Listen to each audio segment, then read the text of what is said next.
Magandang araw sa inyo mga kabasic, at nandito na naman si kabasic nyo. At narito ang request ng ating isang followers at hindi raw malinaw ang ating pagkaka-tutorial nung araw, nung nakaraang araw lang.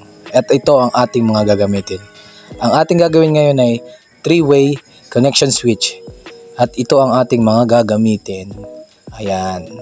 Tingnan nyo naman, ang wire natin dyan mga kabasic ay 14 at ito ang ating mga tools. Kita nyo naman. At hindi mawawala ang tape. So tayo guys, ikabit na natin. So unahin natin itong junction box at yung dalawang utility, ikabit natin both side. So sipat lang para makita natin na pantay na. Ayan, sipat-sipat lang. Ayan. Tigkabilang side, tapat lang natin yung dalawang flexible na galing dun sa junction box. At ihanda natin ang ating breaker. So ang preferred na ginamit ko dito ay 15 amperes na breaker. So bolt on yung ginamit natin na breaker. So naglagay tayo ng dalawang wire papunta dun sa breaker, papunta ng junction box. Yun yung ating magiging supply. So positive negative, ilagay natin sa loob ng junction box. So doon tayo kukuha ng supply mga kaibigan. At ito guys, nagsuot tayo dito ng black na wire para sa kabilang side at red na wire papunta naman sa kabilang side. Ayan.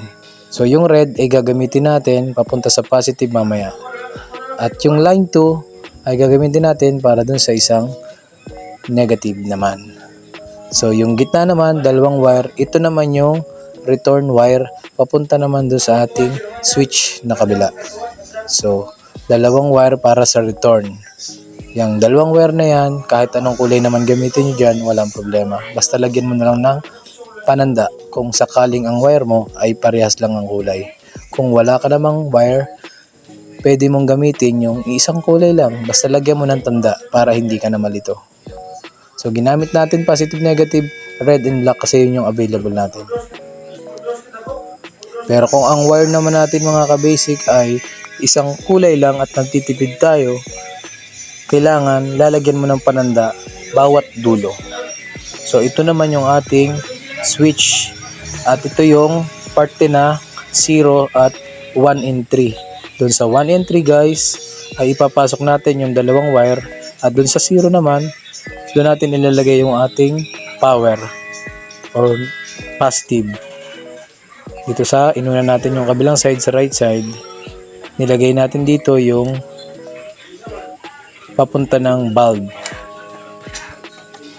Line 2. Switch to bulb naman yan. And then, ilalagay natin yung return papunta naman doon sa 1 and 3. So guys, kahit magkabaliktad dyan, pwede. Yan.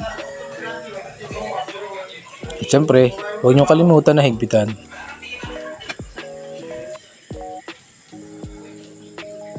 So ginamit natin dito, wala na munang plate para mas malinaw, para mas makita ng marami kung paano natin ikinakabit. So sa kabila naman, same procedure din, ilagay naman natin sa 0 yung positive, yun yung kulay red. At ilagay naman natin sa 1 and 3 yung black na galing doon sa kabila.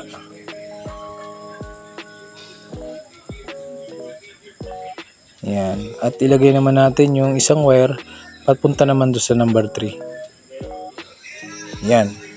At higpitan na natin kaibigan. Higpin na natin. Yan. Okay na guys. At tingnan nyo naman. Kitang-kita natin. Nakakabit ng ating switch.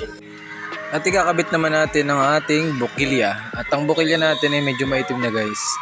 So, tingnan nyo lang dito, dun yung sa sentro ng bukilya, yung gitnang parte na may tanso, dun nyo ikakabit yung galing sa breaker. Yan yung positive natin. Yan. Sa kabilang side naman, yung kulay black na galing na sa switch, papunta naman doon sa kabilang side. So, yung ganyan lang kasimple mga kaibigan. Ganyan lang kasimple guys ang paggawa ng linya ng ating 3-way. So ginawa ko ito sa simpleng pamamaraan para mas madaling ipaliwanag.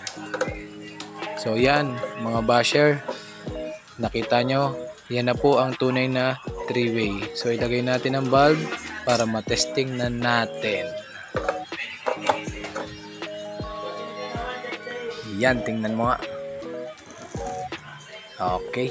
At ang ating susunod na gagawin, i-on na natin ang ating breaker. So, open natin sa right side. Nagbukas na ang ilaw natin mga ka-basic. At i-close naman natin sa left side. Pwede rin nating buhayin sa left side. Pwede naman natin patayin sa right side. So, tapos na po ang ating simpleng tutorial sa ating 3-way switch mga ka-basic. Thank you. At pakishare na rin po ng video na to. Kung hanggang saan nakaabot ang aming video, paki-comment na rin po kung taga saan kayo. Maraming salamat po sa lahat ng sumusuporta. Thank you mga ka-basic. At nandito na ang ating 3-way switch. Thank you ng marami sa inyo. Don't forget to follow my page account. And meron din po akong YouTube mga ka-basic. Paki-subscribe na lang po. Salamat.